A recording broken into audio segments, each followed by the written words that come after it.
mereka sangat, sehingga dengan menghajar mereka tampaklah kemuliaan agama sekaligus untuk membersihkan mereka dari dosa-dosanya. Ini seperti disyariatkannya memerangi musuh sekali waktu, berdamai di waktu yang lain, dan mengambil jizyah pada waktu yang lain. Semua itu tergantung kondisi dan kemaslahatan. Yang harus diperhatikan dalam menghajar dan mentahdzir terhadap ahli bid'ah adalah wajib dengan ikhlas karena Allah Ta'ala, bukan karena dorongan hawa nafsu, dengki, iri, atau taklid dan yang lainnya. Selain itu juga harus ittiba, yaitu mencontoh kepada sunnah Rasulullah SAW serta mengikuti manhaj para sahabat radhiyallahu anhum. Banyak sekali orang yang menghajar karena semata-mata mengikuti hawa nafsunya dan dia menyangka hal tersebut sebagai bentuk ketaatan kepada Allah.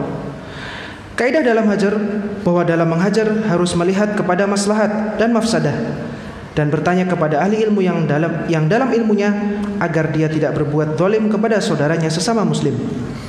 Syekhul Islam Ibnu Taimiyah rahimahullah berkata, seandainya setiap ada perselisihan antara dua orang muslim tentang suatu perkara kemudian mereka saling hajar, maka tidak akan ada lagi penjagaan dan persaudaraan di antara kaum muslimin. Beliau rahimahullah juga berkata, betapa banyak manusia digambarkan atau dihiasi oleh setan bahwa yang ia lakukan itu sebagai amar ma'ruf nahi mungkar dan jihad di jalan Allah, padahal sesungguhnya yang ia lakukan itu berupa kezaliman dan permusuhan.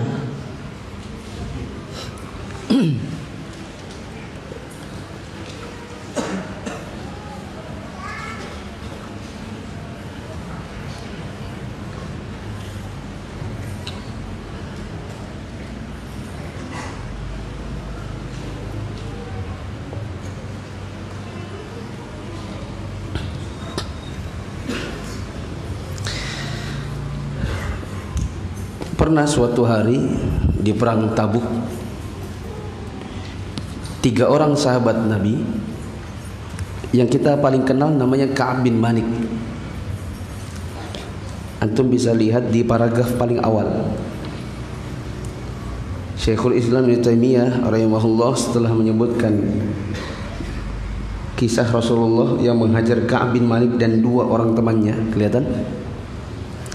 Nah, tulis 2 orang nama yang lain adalah Murarah bin Ar-Rabi'. Murarah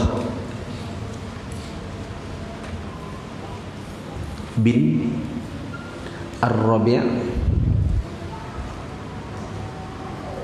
Satu lagi Hilal bin Umayyah Al-Waqifi. Hilal bin Umayyah Al-Waqifi.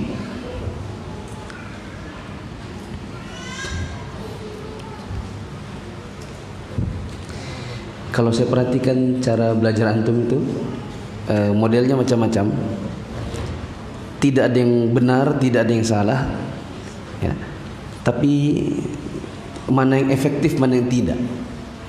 Jadi kalau saya lihat ada yang nyatat di bukunya, ditulis di bukunya di dekat nama Ka'ab bin Malik. Jadi pas membaca ketemulah 3 langsung ketemu sekaligus. Ada yang mencatatnya di handphone. Saya tidak tahu apakah dia mencatat hanya yang 2 saja ataukah yang nama pertama juga. Ada yang mencatat di bukan handphone, bukan di buku tapi di buku catatan. Kalau di handphone kelebihannya kapan-kapan lupa, ndak harus cari bukunya, tinggal buka catatan di handphonenya. Nah, kalau saya catatnya di kepala, yaitu dicatat di buku langsung dihafalkan. Coba siapa saja yang 3 orang ndak ikut perang Tabuk itu? Ka'ab bin Malik, Murarah bin Ar-Rabi', satu lagi Hilal bin Umayyah Al-Waqifi. Mungkin tidak mudah mengingat namanya, beda kalau Abdul, ya, Adi sama Agus, ya. Mungkin tidak mudah bagi kita untuk menghafal namanya. Tapi maksud saya usahakan untuk bisa mencatat, tidak hanya sekedar didengarkan. 3 orang ini diketahui tidak mengikuti perang Tabuk. Nabi SAW khawatir ketiga ini sudah terkena penyakit munafik. Karena orang perang mereka enggak. Akhirnya Nabi SAW mengumumkan kepada para sahabat, kalau ketemu ketiga orang ini, jangan ditegur, jangan disalami. Kalau mereka salam, jangan dijawab. Kalau mereka datang, tidak usah ditemani. Ibaratnya kalau lagi kumpul-kumpul, masuk ketiga ini, bubar aja. Ya. Karena Nabi SAW ingin menghajar mereka, bukan menghajar, tapi menghajar, dihajar. Apa itu hajar? Yaitu diboikot kalau bahasa kita. Ketiga orang ini diboikot oleh Nabi SAW karena kesalahan mereka yang tidak ikut berperang tanpa uzur. Lalu kemudian Allah menerima taubat mereka. Ya, sebagaimana dalam firman-Nya di surat At-Taubah, wa 'ala tsalatsati alladziina khulifu. Ya. Coba antum catat surat At-Taubah, catat juga di dekat situ.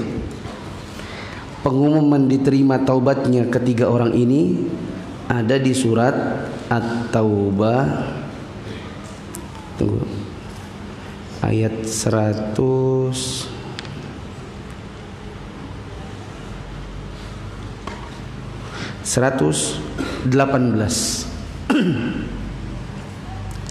Di ayat 118 Allah berfirman, wa 'ala tsalatsati alladziina khulifu hatta idza dhaqat 'alaihimul ardu bima rahabat wa dhaqat 'alaihim anfusuhum wa dhannu alla malja'a minallahi illa ilaihi tsumma taba 'alaihim liyatubu innallaha huwat tawwabur rahim. Allah mengatakan, dan terhadap tiga orang yang dihajar, yang ditinggalkan, sampai bumi itu terasa sempit bagi mereka. Bagaimana tidak sempit. Nabi dan para sahabatnya nggak ada yang mau negur mereka, nggak ada yang mau salam sama mereka, nggak ada yang menggauli mereka. Gimana kalau kita ya sudah biasa bergaul terus nggak ada yang mau ajak bicara? Sampai sempit bumi itu dan jiwa mereka pun terasa sempit bagi mereka. Dan setelah mereka telah mengetahui bahwa tidak ada tempat untuk lari dari siksaan Allah melainkan kepadanya saja, maka mereka bertaubat dan Allah menerima taubat mereka agar mereka tetap dalam taubatnya. Sesungguhnya Allah menerima taubat lagi Maha Penyayang. Ini ayat yang turun berkenaan dengan Ka'ab bin Malik dan ketiga sahabatnya. Gak ada di situ, antum bisa mencatat. At-Taubah berapa tadi? 118.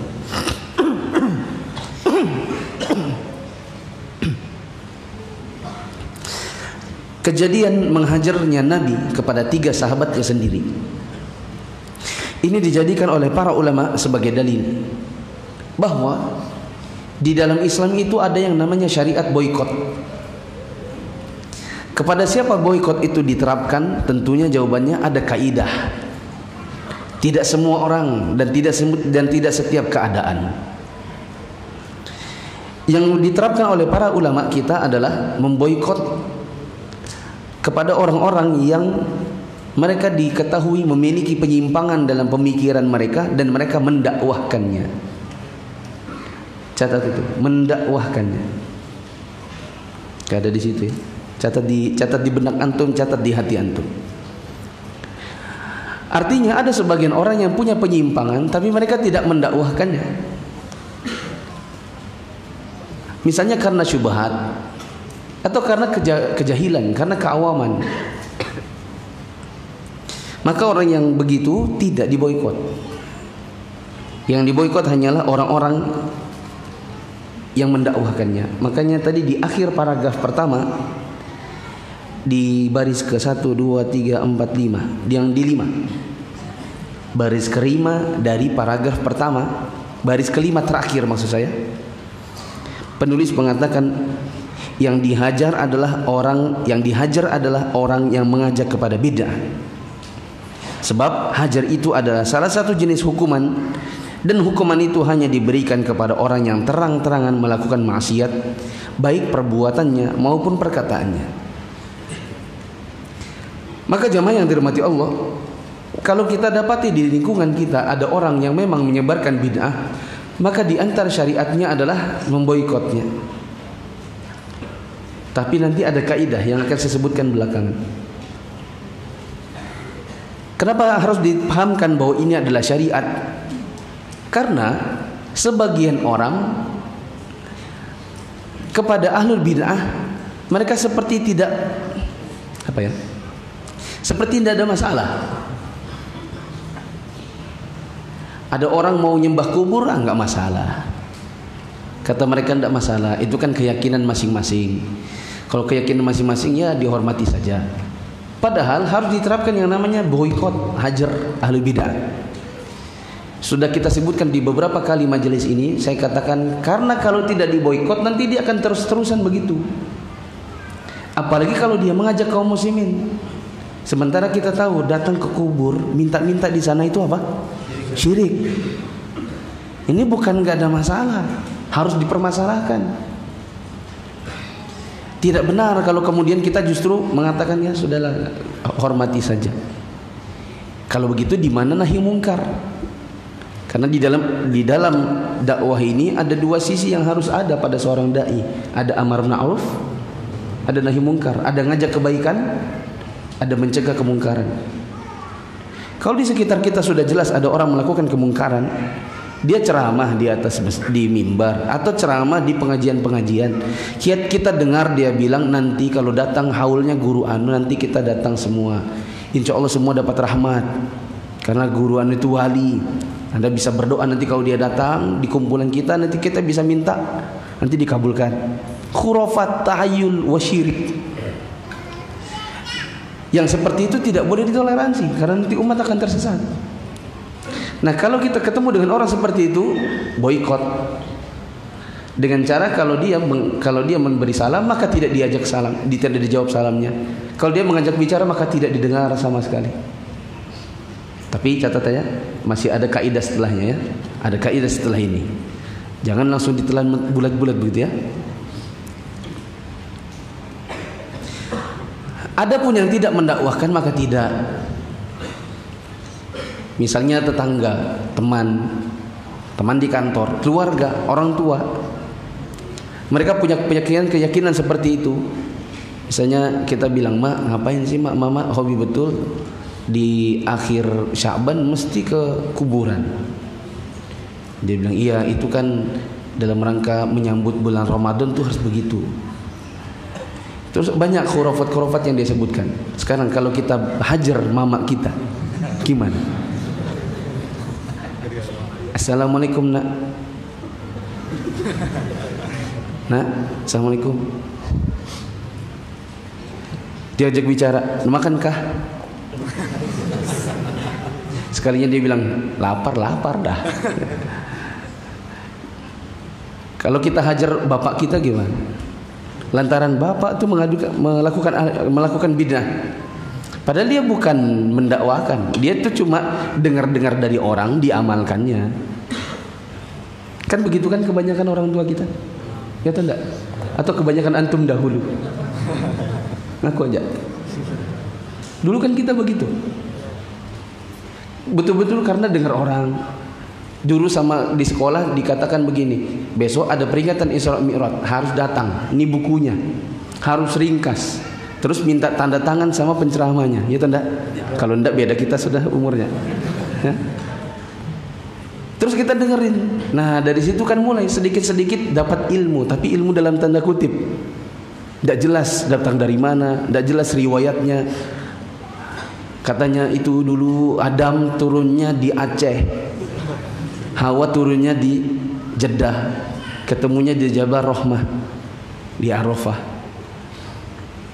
Kita dengar Nabi Muhammad itu kencingnya tidak najis. Ya, siapapun yang jadi keluarganya pasti masuk surga. Tapi itu butuh butuh proses. Kalau kecil Said dulu, belum jadi Habib, belum. Nanti kalau sudah besar baru ada proses, nanti bisa jadi lebih tinggi lagi. Nah, itu yang kita terima dahulu. Apakah kita akan menghajar satu sama yang lain, dosa saling bicara? Ya, maka kaidah yang pertama adalah diberlakukan hanya kepada orang yang mengajak. Berarti kita sudah mulai bisa meringkasnya. Hajar itu disyariatkan. Kepada siapa? Atau bagaimana kaidahnya? Kaidahnya adalah satu, diberlakukan kepada yang mengajak kepada penyimpangan. Adapun yang tidak mengajak, maka dia bukan dihajar tapi didakwahi.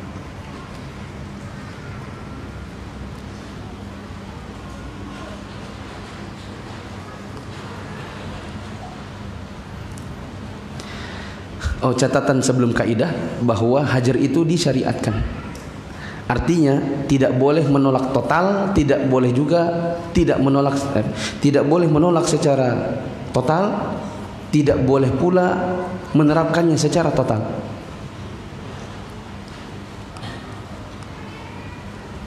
Mungkin nanti akan lebih saya susun dengan ringkasannya.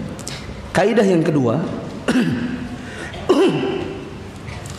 kaidah yang kedua dalam menerapkan hajar itu adalah bila yang dihajar kira-kira mau berhenti.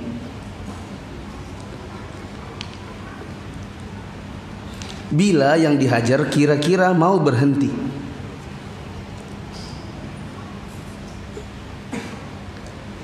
Artinya kalau kita berlakukan kepada orang yang kira-kira kalau dihajar malah tidak berhenti, maka jangan dihajar, tapi didakwahi.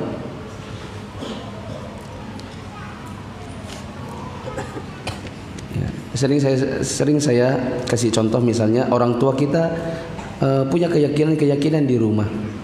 Misalnya dia gantung botol kerating deng di depan pintu. Dia punya warung, dia kasih ada kain-kain putih di pojok-pojok warungnya. Kalau pagi-pagi dia bawa bunga mawar ditaruh di hadapan warungnya. Kita bilang, "Ma, ini buat apa sih?" Dia bilang, "Ini supaya laris." Itu kain putih buat apa? Supaya laris. Ini kalau ini botol kerating yang buat apa? Ini buat tolak bala. Ini kan khurafat semua, bahkan syirik. Terus kalau kita langsung diam, kalau gitu mulai hari ini aku tidak bicara sama mama. Ya. Hari pertama dia, "Nak, makan nak." Nggak ada jawaban sama sekali. "Kamu dari mana?" Nggak dijawab. Mamanya telepon, "Assalamualaikum, kamu di mana?" Nggak dijawab. Dia cuman halo, halo, karena dihajar, ya, cuman diangkat tapi nggak diajak bicara. Ya. Dengan menghajar itu ternyata orang tua tidak berhenti juga. Maka mendingan jangan dihajar. Apa yang lebih bagus? Malah didakwahi. Kalau didakwahi kan berarti harus bicara toh. Nah, berarti ngomong. Berarti sambil pegang-pegang, sambil cium-cium. "Ma, tidak boleh kita begitu, Ma. Yang berhak dimintai tolong itu Allah, yang bisa menolak bala itu Allah, yang bisa ngasih rezeki itu Allah." Sambil dilembut-lembutin, itu lebih akan bisa mengubah dirinya ketimbang hajar. Ya. Ada jamaah umroh itu kemarin, sebelum pergi pun dia sudah bilang, "Mama itu pokoknya Ustaz susah ya, susah dikasih tahu, dia punya keyakinan gitu." Saya sepanjang umroh saya bilang gini, "Jamaah, makanya tangan kanan ya. Nanti kalau ada yang saya lihat, kalau saya lihat ngerokok, maaf, tidak boleh marah. Harus terima, saya akan tegur karena Anda berdosa di tanah haram. Ya, karena itu haram. Yang kedua, kalau makan tangan kiri harus saya tegur. Jadi jangan marah ya." Iya. Nah, saya tegurlah mamanya. "Ibu, makan tangan kanan, jangan makan tangan kiri." Anaknya bilang gini, "Tuh mak, mama itu nah dikasih tahu dari kemarin jangan makan tangan kiri. Sudah dibilang kayak setan." Ya? Apa kata mamanya? "Itu kan ustadzmu, kalau nenek boleh."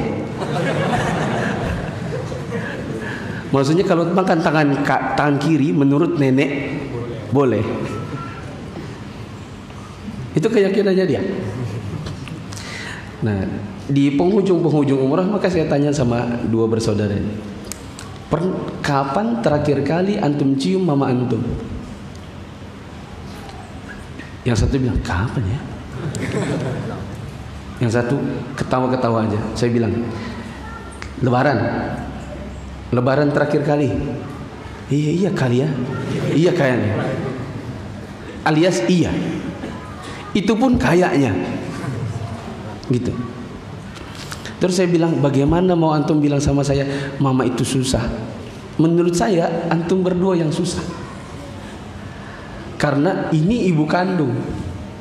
Bila bibir antum tidak pernah sama sekali mendarat di pipinya, bagaimana antum mau dakwahin dia? Ini kayak orang lagi menghajar mamanya gitu loh. Mamanya kan tidak merasa ada kasih sayang.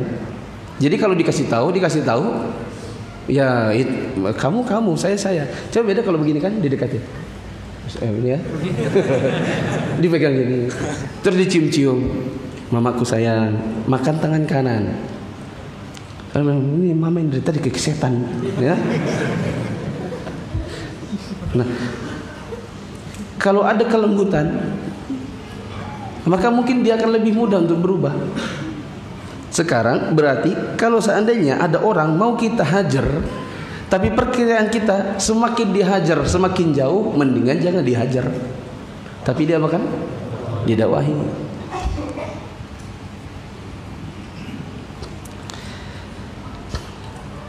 Kaidah yang ketiga adalah manakala yang menghajar itu kuat posisinya, kedudukannya.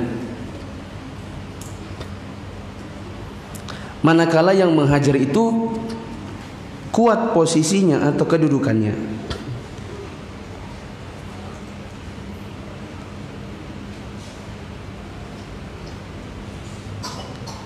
Tadi kaidah yang pertama apa? Saya lupa nulis ya. Apa? Mendakwahi. Mendakwahkan. Kaidahnya adalah untuk yang satu mendakwahkan, dua satu kepada yang mendakwahkan, yang kedua diperkirakan mau berhenti.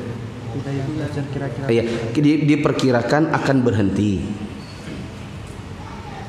Kalau diperkirakan justru tidak berhenti, jadi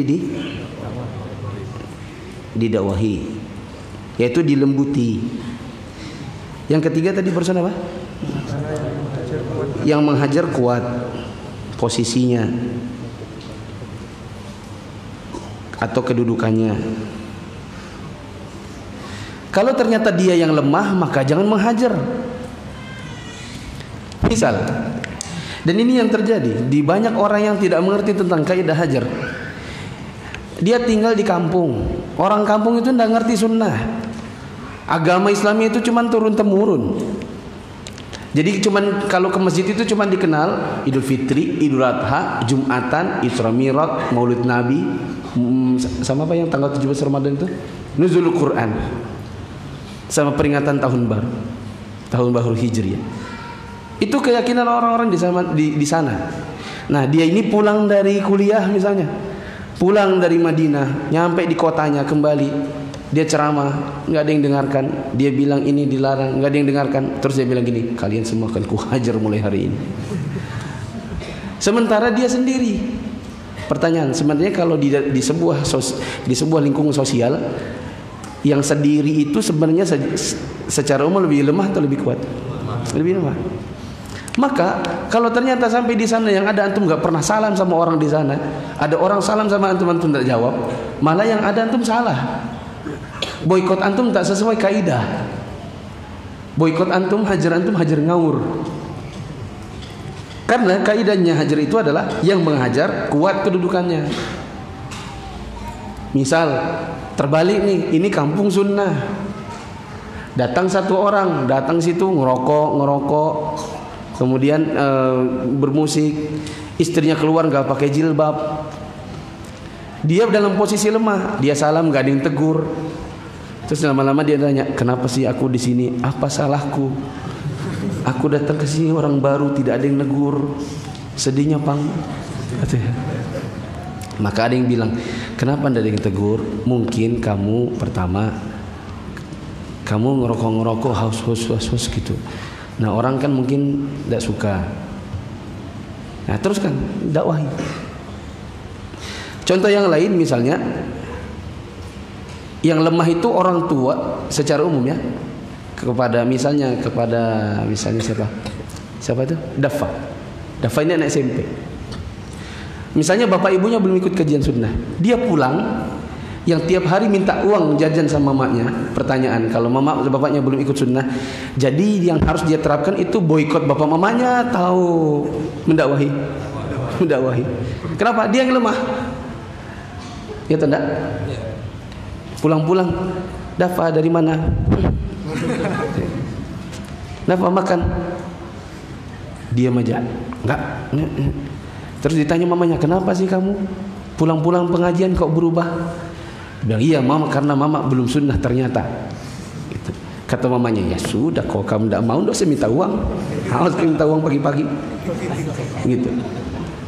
Dalam hal ini boikot yang dia terapkan benar atau salah? Salah. Karena dia dalam posisi lemah, dia yang butuh. Beda kalau mamanya. Kayak orang tua kita dahulu. Kalau kita nakal kan tidak ditegur kan? Ya tidak. Ya Pak. Kalau anak nakal tidak ditegur kan? Kita misalnya pulang malam, mama marah, tidak ditegur. Mak, makan sana.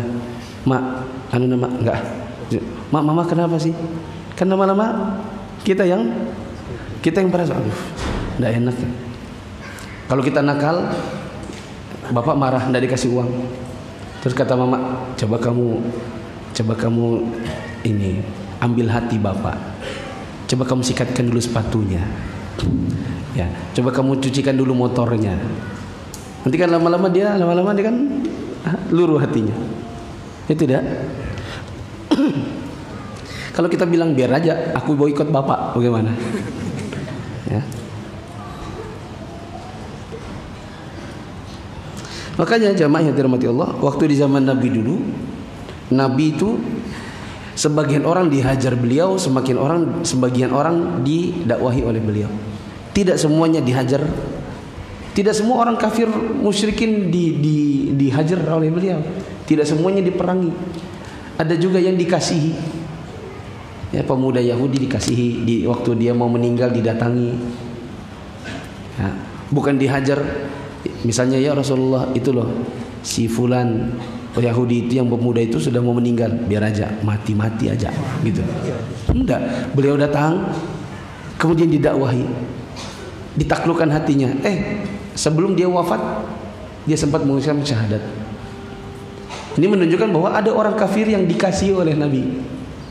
Yang oleh Nabi bukan dihajar, tapi dilembutkan hatinya, ditaklukkan dengan cara didakwahi. Ada juga yang di area peperangan itu tidak bisa dikasihi. Maaf ya, Yang ada perang bunuh-bunuhan. Ada kalanya begini, ada kalanya begitu. Ada kalanya keras, ada kalanya lembut. Ada kalanya memboikot, ada kalanya tidak memboikot.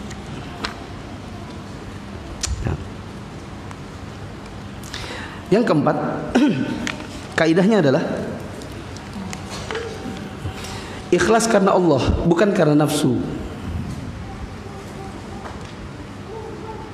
Ikhlas karena Allah, bukan nafsu.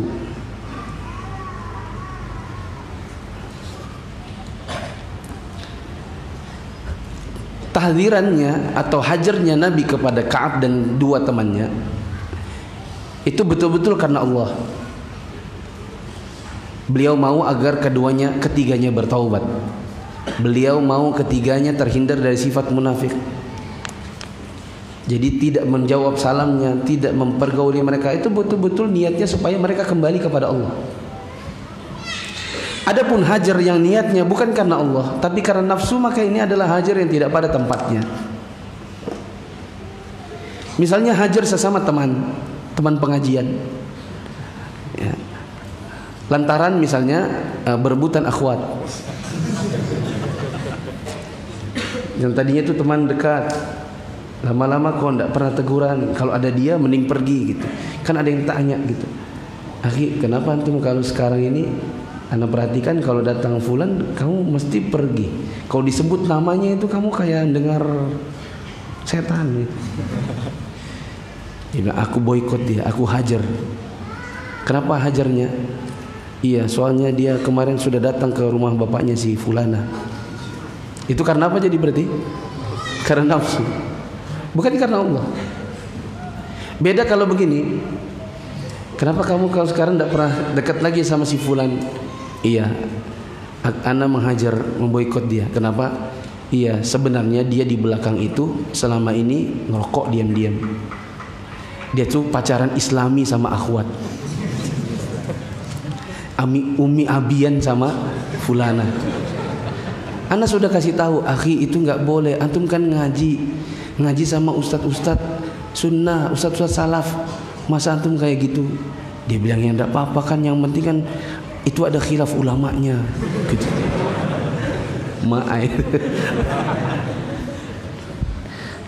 Nah, jadi dia dibawa oleh nafsunya, lalu kemudian diboikot. Makanya ana sekarang sudah malas sama dia. Kenapa? Ana itu sudah nasihatin nggak lebih, tidak kurang dari 10 kali. Saya bilang jangan, nanti lama-lama kamu kalau tidak mau dengar saya boikot. Dia bilang boikot aja. Nah, kenapa saya boikot dia? Kenapa saya kalau datang dia saya nggak mau dekat-dekat sama dia? Karena saya menghajar dia, karena Allah. Sudah saya nasihati dia tidak mendengar. Nah, ini baru boikot karena Allah. Bisa dibedakan kan? Nah. Karena jamaah yang dirahmati Allah, sebagian kalau antum baca di pertanyaan-pertanyaan segopok ini, saya karetin ini, mayoritas dari pertanyaan ini adalah tentang kenapa kok katanya ada ustadz sunnah tapi memboikot ustadz sunnah yang lainnya. Saya malas untuk menjawabnya karena menjelaskannya panjang. Saya katakan salah satunya adalah karena sebagian orang menerapkan boikot itu karena nafsu, bukan karena Allah. Hanya karena beda, misalnya gini, kalau sama saya nanti saya mau ini murid-murid sama saya boikot dia. Kenapa? Karena nanti kalau orang belajar sama dia, nanti orang pergi ke dia, hilang pengikut saya.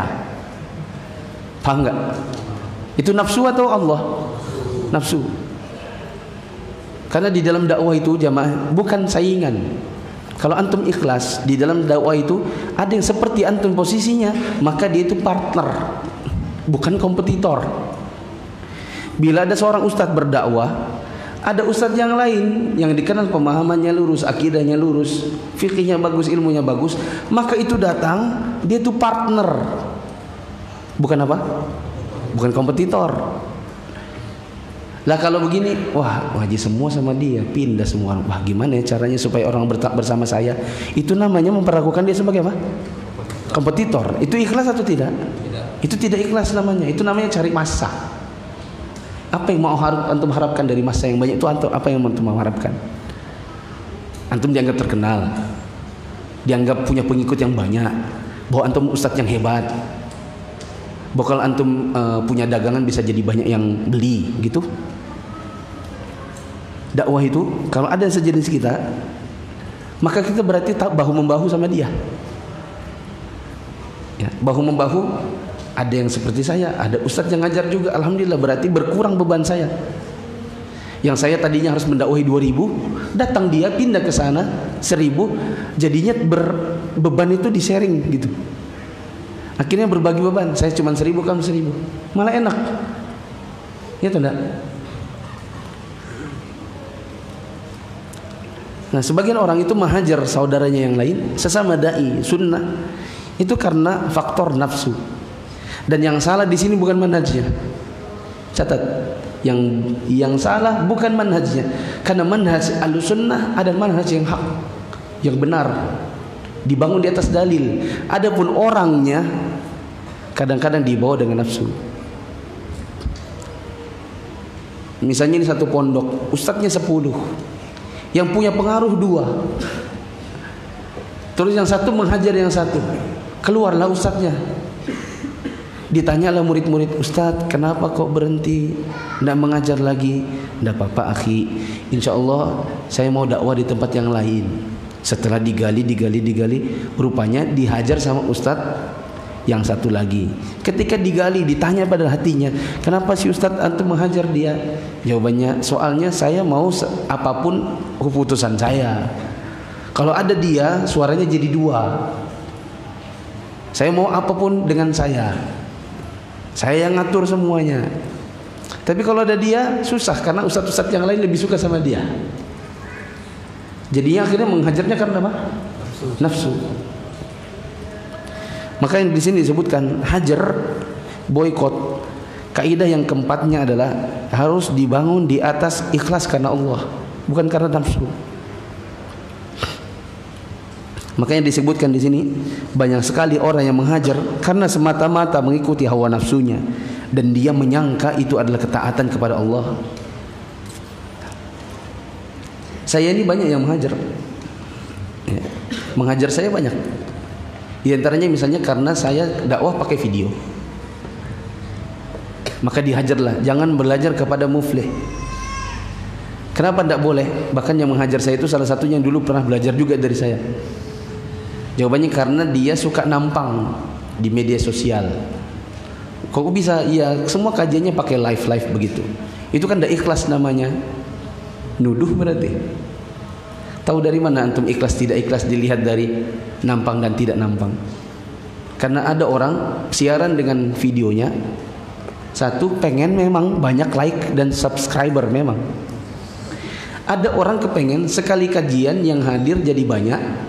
Dengan yang hadir banyak, baik yang nyata maupun yang maya, maka pahala yang dia bisa dapatkan lebih banyak.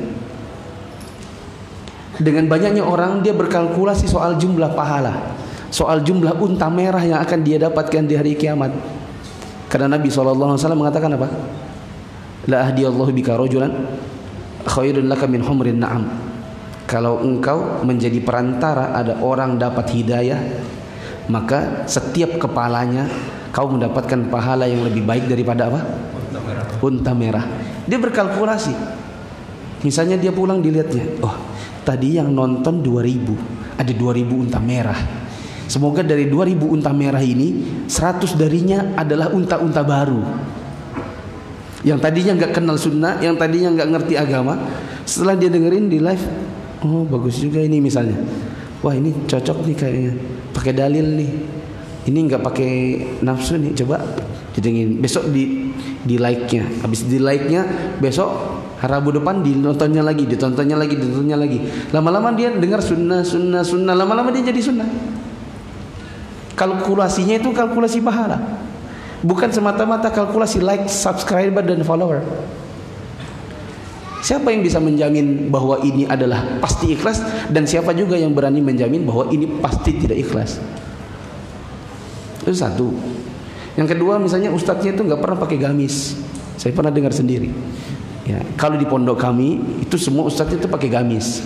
Mana ada pakai koko sarcel sama tidak ada. Ustadz kami itu semua harumain putih. Pertanyaannya, haruskah begitu? Apa dalilnya yang mewajibkan Anda untuk berpakaian gamis putih-putih? Yang ada istihbab. Babnya adalah istihbab. Nabi senang baju putih-putih, tapi Nabi tidak pernah mengharamkan baju yang lain. Buktinya Nabi pernah pakai baju warna merah, ya, yang disebut dengan hullatun hamra. Beliau pakai baju yang bagus, kainnya dari Yaman, warnanya merah, ada garis-garisnya. Jadi boikotnya karena nafsu, bukan karena ilmu, tapi karena kejahilan.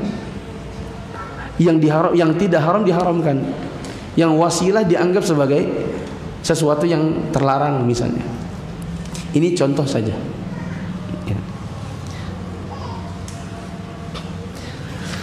Wallahu a'lam bishawab.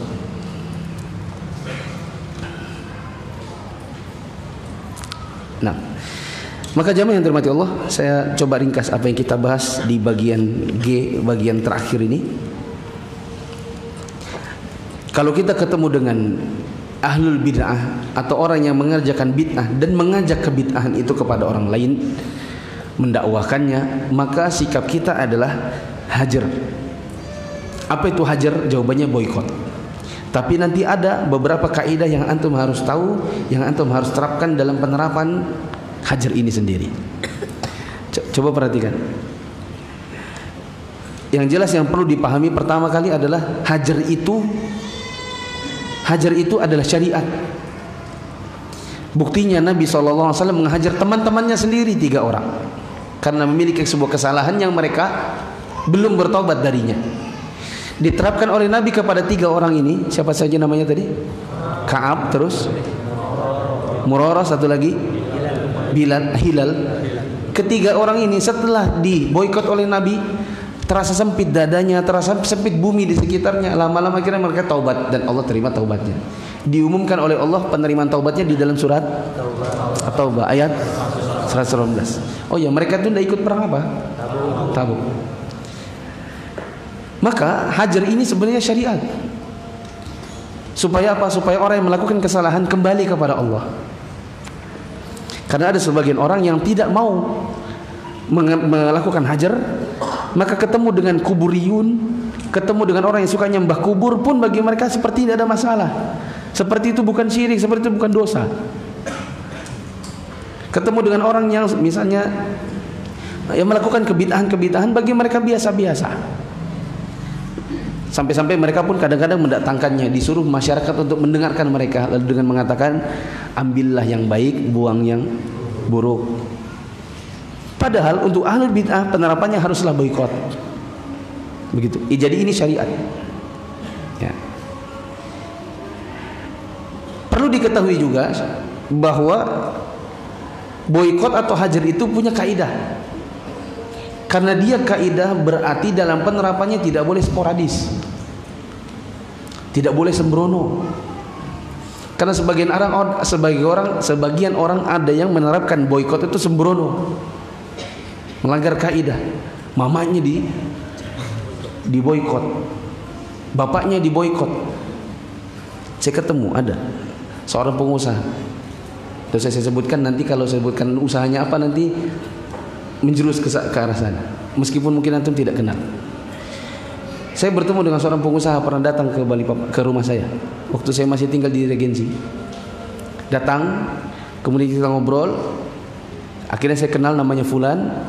Waktu saya pulang ke Saudi, kenallah saya sama Fulan yang lain.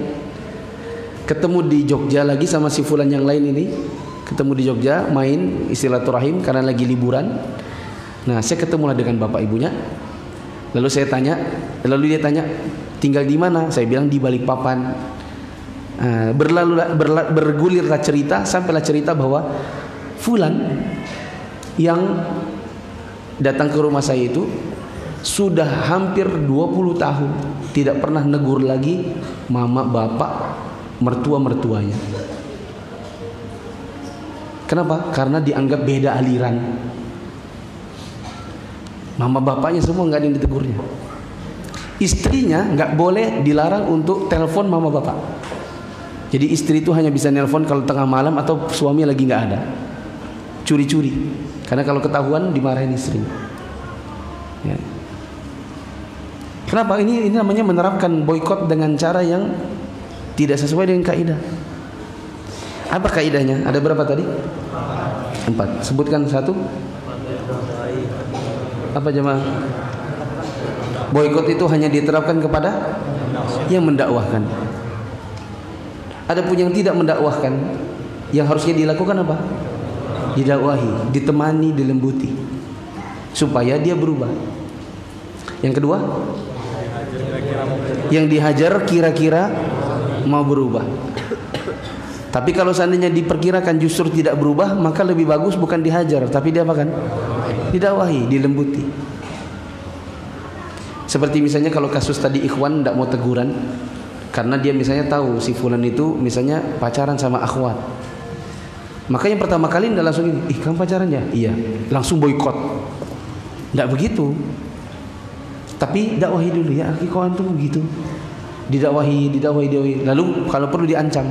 Kalau seandainya antum masih begitu juga, maka mulai hari ini kita tidak usah temanan dah. Antum ana hajar aja. Gitu. Jadi tidak langsung tiba-tiba boikot. Perkirakan kalau seandainya nanti mau berhenti, baru dia boikot. Tapi kalau tanpa boikot bisa berhenti, kenapa harus diboikot? Ya atau tidak? Yang ketiga apa? Posisi yang menghajar atau kedudukannya lebih kuat. Kalau terbalik, dia sendiri, dia menghajar seluruh masyarakat, itu namanya ngawur. Ini bukan boikot namanya, berarti antum sebenarnya yang terboikot. Antum sendirian sunnah di tengah masyarakat yang berbuat bid'ah. Antum nggak mau sama mereka sama sekali. Mereka mau bermuamal sama antum, antum tidak mau menjaga diri, tidak mau tegur sama sekali. Itu ngawur namanya. Karena antum posisinya apa? Lemah. Yang terakhir apa yang keempat? Boikot itu betul-betul muncul karena niat yang ikhlas. Apa tujuannya? Supaya yang diboikot itu kembali kepada Allah. Sebagaimana Nabi menghajar 3 orang sahabatnya supaya ketiganya bertobat. Ya. Adapun menghajar karena nafsu, maka ini adalah hajar yang salah. Dan begitulah sebagian orang di zaman sekarang, setelah mendengar hajar mereka lupa niatnya. Maka terapkan kepada orang-orang untuk menghajar mereka, tapi tidak diingat-ingat bahwa hajar itu harus ikhlas karena Allah, bukan karena nafsu. Harus dengan ilmu. Ya. Saya contohkan tadi, misalnya menghajar temannya karena berebutan akhwat, menghajar temannya padahal lawannya juga belum tentu diterima, ya atau enggak? Ya. Bisa jadi setelah nazar ternyata akhwatnya enggak mau, dia bisa setelah itu maju.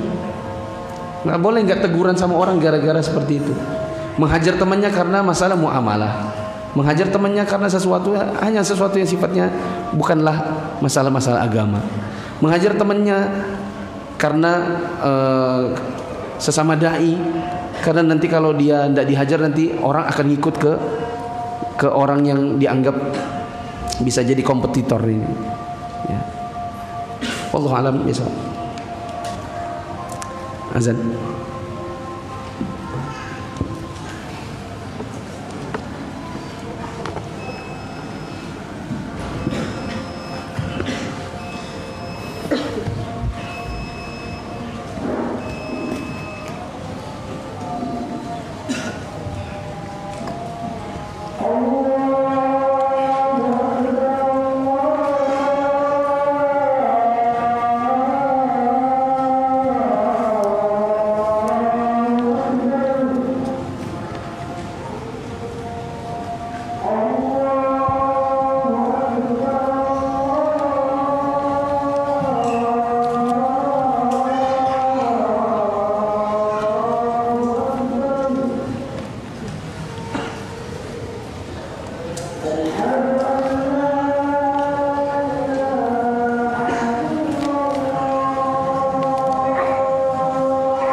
Mohon penjelasannya perihal khilaf ulama itu tidak dapat dijadikan dalil, karena terkadang kita mengambil pendapat dari salah satu imam. Maksudnya adalah memang di sebagian masalah para ulama berbeda pendapat. Perlu diketahui dan perlu diyakini bahwa para ulama itu tidak ada yang mengumpulkan seluruh ilmu. Yang mengumpulkan seluruh ilmu itu siapa? Rasul sallallahu alaihi wasallam. Adapun para ulama, semakin jauh zamannya dari Nabi, semakin mereka akan kehilangan sebagian cabang ilmu. Maka ada sebagian ulama yang mengerti satu hadis tapi tidak mengerti hadis yang lain. Ada sebagian ulama yang mengerti masalah ini yang tidak diketahui oleh ulama yang lain. Maka mereka pun berpendapat sebagaimana yang mereka pahami, sebagaimana ilmu yang sampai kepada mereka. Disebutkan oleh Syekhul Islam Ibnu Taimiyah dalam kitab beliau Raf'ul Malam an A'immatil A'lam. Ada sekian banyak faktor kenapa para ulama berbeda pendapat. Salah satunya adalah ada sebagian hadis yang sampai kepada fulan tapi tidak sampai kepada fulan yang lain. Ada sebagian hadis yang sampai kepada dia, tidak kepada yang dia. Maka kadang-kadang ada khilaf di antara para ulama dan sebagian masalah. Nah, jamaah yang dirahmati Allah, kalau ada khilaf di antara para ulama, maka antum, kita semua perlu menggali ini berpendapat demikian, dalilnya apa? Yang ini demikian, dalilnya apa? Lalu kemudian dibandingkan kekuatan dalilnya. Dan membandingkan kekuatan dalil perlu banyak ilmu alat. Bahasa Arab, kaidah-kaidah fikih, usul fikih, ilmu hadis. Kalau sekiranya misalnya ini menghukumi A karena dia menggunakan hadis yang ternyata hadisnya dhaif, ini menghukumi yang sebaliknya karena dia menggunakan hadis yang sahih, maka kira-kira antum terima hadis yang mana? Yang sahih. Berarti terima pendapat yang pakai hadis yang sahih. Nah, jemaah yang dirahmati Allah, kalau ada khilaf di antara para ulama, tidak boleh berpendapat begini, aku pilih yang ini aja. Kenapa? Soalnya yang penting kan ada khilaf ulama. Aku pilih ini aja lah. Kenapa? Soalnya ini lebih enak. Dan lagian kan ada khilaf ulama. Kalau seperti itu, biasanya kita akan memilih bukan dengan ilmu tapi dengan nafsu. Pilihan kita jatuh karena sesuai dengan yang kita mau. Saya contohkan misalnya dalam hal musik. Kata Ustadz Anu musik boleh. Alasannya karena Yusuf Qaradawi bilang boleh. Lah kenapa dikatakan boleh? Iya, karena menurut dia hadis tentang larangan musik adalah hadis yang dhaif. Yang satu lagi mengatakan musik haram. Alasannya kenapa? Karena ada hadis yang mengharamkan musik. Loh, katanya Yusuf Qaradawi tadi hadisnya dhaif. Mereka menjelaskan, oh bukan dhaif. Itu tidak mengertinya, tidak mengertinya Yusuf Qaradawi. Karena Yusuf Qaradawi itu bukan orang pertama. Sebelum beliau juga sudah ada, yaitu Ibnu Hazm. Jadi kalau mau pakai dalil bukan Yusuf Qaradawi, enggak levelnya lebih tinggi lagi sekalian. Siapa? Ibnu Hazm sekalian. Enggak level kok cuma sama sekarang. Orangnya juga masih hidup. Yang masih hidup itu masih bisa tergelincir. Yang masih hidup itu masih bisa sesat. Itu tidak. Karena tidak ada yang bisa menjamin hidayah itu akan terus bertahan sampai akhir hayat. Nah, sama Ibnu Hazm sekalian. Dijelaskan para ulama yang lain.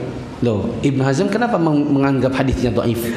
Dia bilang karena hadisnya riwayat Bukhari dan diriwayatkan secara muallaq, terputus sanadnya. Siapa? Sanad dari Bukhari ke Hisham bin Ammar. Lalu para ulama kita yang lain mengatakan, oh itu ketidakmengertiannya. Yang benar Hisham bin Ammar itu gurunya ketemu langsung. Disebutkan secara muallaq tapi dengan bahasa yang jazm. Jazm itu pakai kata qala. Kalimat aktif. Dia mengatakan Hisham berkata.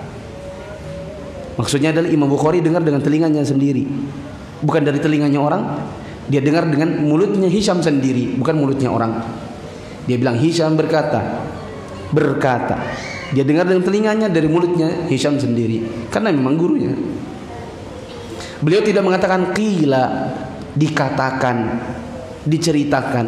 Karena kalau dikatakan berarti tengah-tengahnya ada perantara yang lain yang membuat sanadnya Bukhari ke Hisham bin Ammar putus. Katanya, diceritakan bahwa. Tapi karena Imam Bukhari menggunakan kalimat jazm, berkata Hisham, maka dia pasti mendengar langsung karena memang gurunya. Maka pendhaifannya Ibnu Hazm, karena Ibnu Hazm tidak mengerti dalam masalah ini. Wih, kamu hebat betul. Kamu sama Ibnu Hazm tinggian siapa? Maka kita jawab, bandingannya jangan sama saya. Bandingannya kepada para ulama yang lain. Karena ini perkataan para ulama yang lain kami nukil. Yang mereka mengerti tentang hadis. Adapun Yusuf Qaradawi hanya mengikut kepada yang sebelum-sebelumnya. Ya. Lalu saya katakan, kalau tidak usah masalah musik, masalah bioskop, masuk bioskop aja boleh kok. Yang di sana lengkap, bukan cuma musik, aurat, ya kan? Itu enggak? Ikhtilat laki perempuan, itu aja boleh, apalagi cuma masalah musik. Maka ada khilaf di antara sebagian ulama, Ibnu Hazm dengan yang lainnya, diikuti oleh orang-orang yang mengikutinya dengan nafsunya, dan dilawan oleh orang-orang yang mengikutinya karena ilmunya. Nah, dalam kondisi seperti ini tidak boleh berdalil dengan kata-kata yang penting kan ada ulamanya, yang penting kan ada khilafnya. Kalau yang seperti itu nanti jadinya hawa nafsu. Maka ada sebagian artis yang mengatakan gini, kalau masalah celana saya pilih Ustadz Fulan, kalau masalah musik saya pilih Ustadz Fulan, kalau masalah saya pilih Ustadz Fulan, saya pilih Ustadz Fulan. Saya bikin jawaban, antum memilih ini, dalam bab ini milih ini, dalam bab ini milih ini, dalam bab ini milih ini, pakai apa? Antum baru taubat. Orang baru taubat milih kekuatan dalil pakai apa? Kalau bukan pakai nafsu, bukan pakai ilmu. Maka khilaf ulama bukan dalil. Dalil itu adalah Al-Quran dan Sunnah, pemahaman para sahabat, ijma' mereka yang dibawakan dari setiap dalil, di setiap pendapat.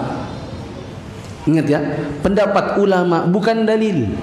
Dalil itu adalah Al-Quran, Sunnah, perkataan para sahabat, ijma' mereka, atau perkataan satu dari mereka yang tidak diingkari oleh para sahabat yang lain, yang dijadikan landasan dari pendapat itu, bukan pendapatnya yang dalil. Paham ya?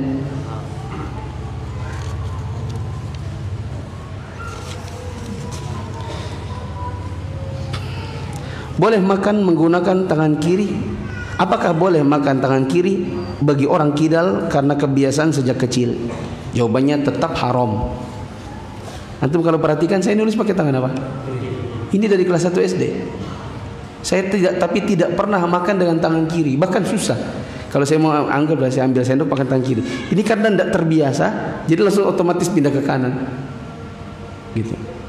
Misalnya makan gorengan ya, saya makan gorengan. Ini ote-ote, di kirinya apa? Lombok biji. Itu tidak bisa gini. Itu tidak bisa. Kenapa? Karena tangan ini kaku.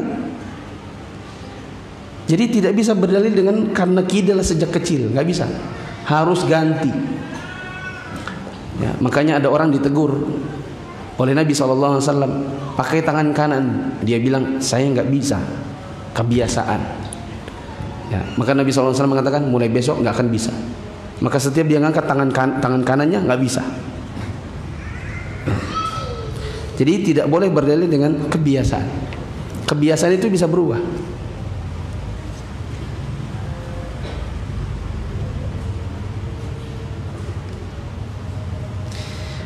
Sudah jam 8. Pertanyaan cuma dapat berapa tadi? Cuma dapat 2. Apa hukumnya Ustadz Salafi jadi caleg? Kalau saya tidak salah ingat, guru saya pernah mengatakan, la yang bagi, tak pantas bagi seorang penuntut ilmu untuk terjun di dalam dunia politik praktis. Ketika beliau ditanyakan soal apa hukumnya nyoblos, maka beliau mengatakan ada khilaf di antara para ulama dan berijtihad sesuai dengan kebutuhan nyoblosnya. Adapun penuntut ilmu jadi yang dicoblos lah yang bagi, nggak pantas. Sebagai pembanding, saya beberapa waktu yang lalu baca ada tulisan Pak Habibie menasihatkan kepada mahasiswa-mahasiswa Madinah agar mereka sepulangnya nanti mereka dari Madinah jangan jadi politikus. Kenapa? Karena dia pernah di dalam dan dia pernah merasakan bagaimana berjuangnya dia untuk negara ini. Apakah dipuji ataukah dicaci? Tetap dicaci. Dan kata beliau, ini bukan ranahnya untuk kalian yang belajar agama. Belajar agama itu dakwah, ngajak orang masuk surga. Adapun masuk ke dalam politik itu kotor di dalamnya.